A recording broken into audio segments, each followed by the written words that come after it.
तलहा साहब, कल जो है वो एक बड़ी अहम प्रेस कॉन्फ्रेंस की वफाकी वज़ीर ख़जाना ने मौसमियाती तब्दीली जो है उसके हवाले से उनका कहना था कि मौसर फाइनेंसिंग और मनसूबा बंदी की ज़रूरत है। हाँ बिल्कुल, आई मीन बीइंग एनवायरमेंटलिस्ट मैं आपको ये बता सकता हूँ कि हमारे पास जो नेचुरल डिज़ास्टर्स हैं we are the 8th most vulnerable country in the world. ठीक, तो उसकी वजह से जो इंटेंसिटी और फ्रिक्वेंसी है नेचुरल डिज़ास्टर्स की पिछले 20 सालों में बहुत ज़्यादा बढ़ गई है। ठीक, ट्रांसपेरेंसी इंटरनेशनल ने रिसेंटली एक रिपोर्ट पब्लिक की है जिसमें उन्होंने बताया कि पाकिस्तान को मतलब हर साल जो अडेप्टेशन और मिटिगेशन के लिए तकरीबन 7 से 14 बिलियन डॉलर्स की ज़रूरत है इन्वेस्टमेंट की, और हमें अभी मिल रहे हैं सिर्फ 1 से 2 बिलियन डॉलर। ठीक। सो इतना बड़ा गैप होने की वजह से आई थिंक बहुत ज़्यादा ज़रूरी है कि हम अपने लोकल जो फाइनेंसिंग है उसको इनिशिएट करें और local trading mission trading system की तरफ आए। ठीक, जिसमें सबसे बड़ी जो बात है वो ये है कि लाइक आपकी सीमेंट इंडस्ट्री है जो बहुत ज़्यादा इमिशंस कर रही है, तो उसकी जो आपकी उसकी जो एक दिन के इमिशंस है शायद एक आम आदमी के पूरे साल की ना हो।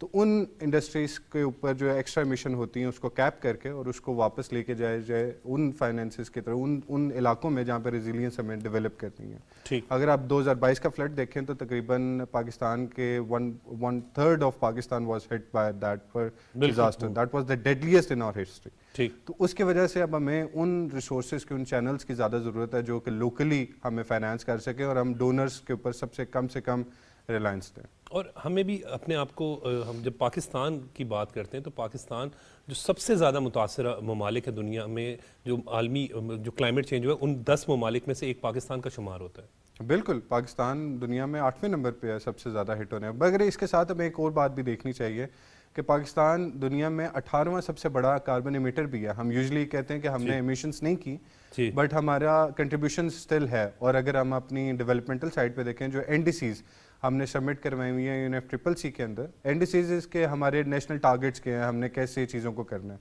ठीक। तो उसमें जो हमारी मिशंस हैं वो ज़्यादा हो रही हैं। अभी तकरीबन 400 या 425 मेट्रिक टन है जी। और 2030 में हम इसे देख रहे हैं 800 के करीब, जबकि हमारी एनडीसीज में ये है कि हम इसको 50% रिड्यूस करना चाहते हैं। ठीक। So basically what we need to do कि हम ऐसे इनोवेटिव तरीके लगाएंगे कि जो अगले टारगेट्स जो हैं वो according to international financing capabilities के साथ हो, उसके साथ अलाइन कर रहे हो, कि जिससे हमें इंटरनेशनल फाइनेंस और लोकल फाइनेंस को जनरेट करने में मदद मिल सके। बिल्कुल ठीक है।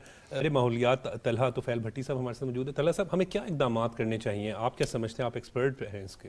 In specific in education I think climate sciences के अंदर हम बहुत ज़्यादा अब ये चीज़ कर रहे हैं कि क्लाइमेट साइंस को, इन्वायरमेंटल साइंस को एजुकेशन का हिस्सा बनाया जाए, और स्पेसिफिकली प्राइमरी एजुकेशन का, ताकि जो आने वाली नस्ल है उनका वैल्यू सिस्टम चेंज हो सके। ठीक। जो वैल्यू आज मटेरियलिज्म के ऊपर है, कंज्यूमरिज्म के ऊपर है, वो चेंज हो के नेचर बेस्ड के ऊपर जाए, इकोसेंट्रिक वैल्यूज के ऊपर जाए। वो ये जानने के जो दरख्त लगाना कितना ज़रूरी है, वो ये जानने के वेस्ट ना करना कितना ज़रूरी है। According to a census recently WWF ने इसे पब्लिक किया है कि 40% of the food waste we produce per annum, मतलब 40% इन पाकिस्तान।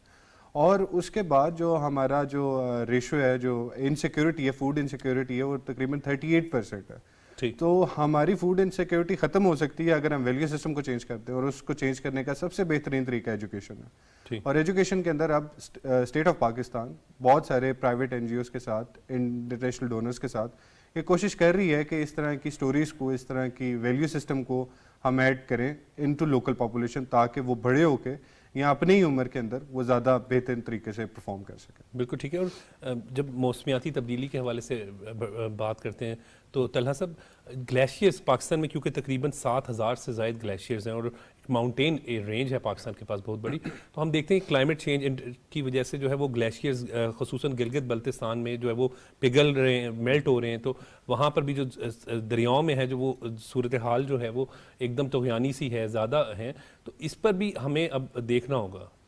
हाँ, ये आपने बड़ा सेंसिटिव टॉपिक है कि हमारा जो नॉर्थ ऑफ पाकिस्तान है, इसमें जो ग्लेशियर्स हैं ये ग्लोफ का एलिमेंट है, ग्लेशियर लेक आउटबस्ट के नाम से हम इन्हें जानते हैं, और ये फ्लड्स के तौर पे आते हैं और ये वार्निंग नहीं होता। जैसे अगर हम अपनी मैदानी इलाकों में देखें तो यहाँ पे बारिश होती है तो हमें 1-1.5 घंटे की या 2 घंटे की या 3 घंटे की एक लिमिट मिल जाती है, अर्ली वार्निंग मिल जाती है कि भाई इस इलाके से सैलाब गुजर रहा है तो वो होगा। नॉर्थ में ऐसा नहीं है, नॉर्थ में ना बारिश होती है और अचानक एक फ्लड की शक्ल में जो ग्लेशियर बस्ट आउट हो जाता है वो नीचे आ जाता है। It's very alarming. रिसेंटली अभी पिछले महीने में अब जब हम बात कर रहे हैं तो वहाँ पे आउटबस्ट हो रहा है इस टाइम चित्राल में। इस टाइम वहाँ पे कई ऐसे गांव हैं जो सबमर्ज हो गए हैं और कई ऐसे हो रहे हैं आगे।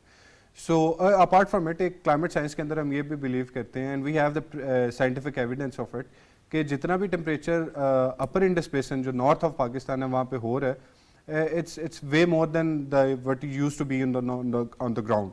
अगर आपका नीचे टेम्परेचर कह लें कि 1.2 डिग्री ऊपर गया है तो ऊपर 3 से 4 डिग्री का फर्क आया हुआ है और बिकॉज ऑफ दैट हमारा जो स्नो मेल्ट है वो बहुत ज़्यादा हो गया। इस बार अगर आप इसी मोड, एक ऑर्गेनाइजेशन है जो इंटरनेशनली हमारे अपर इंडस बेसिन को मॉनिटर करती है, उनकी रिपोर्ट उन्होंने पब्लिक की है कि इस बार हमारा जो स्नो कवर है वो तकरीबन 23% कम है compared to the decadal analysis. 23% कम होने का मतलब यह है कि water availability for this year और the coming years are going to be disturb और उसकी वजह से जो हमारी 80% हमारी जो सप्लाई है, जो इंडस बेसिन जिसके अंदर हम लिविंग है, हमारा कहते हैं शाहरग है, इंडस रिवर जो है हमारा जी, तो वो डिस्टर्ब हो जाएगी और जिसकी वजह से आगे काफ़ी मुश्किलात आ सकती हैं। सो नॉर्थ का बहुत ज़्यादा इंपॉर्टेंस है इन क्लाइमेट साइंसेस के अंदर और पाकिस्तान की सस्टेनेबिलिटी के अंदर। बिल्कुल ठीक है। और तलहा साहब, शजरकारी के हवाले से दरख्त लगाना किस हद तक ज़रूरी है? बहुत ज़रूरी है। आई थिंक आपको एक बफर कैपेसिटी जो है वो मिल जाती है जी, और इसका ये है कि आपका जो एक्सट्रीम टेम्परेचर्स हैं जो कि नॉर्मलीज इंटेंसिटी, हम इससे कहते हैं इंटेंसिटी और फ्रिक्वेंसी जो एक्सट्रीम वेदर इवेंट्स की है, आप उससे काफ़ी बच जाते हैं। अगर इस्लामाबाद की बात करें, जैसे बात कर रहे थे कि ये अगर बफर कैपेसिटी इस्लामाबाद की काफ़ी ज़्यादा होनी थी अगर हमारे मार्गलाग पे फॉरेस्ट कवर होता जी। नेचर में एक रिसर्च पब्लिक की गई है जिसके अंदर ये कहा गया अगर आप 100 किलोमीटर या 50 किलोमीटर का पैच खत्म करते हैं तो 1 मिलीमीटर का फर्क आ जाता है उस इलाके की बारिश के अंदर जी। सो आप ये समझे कि एक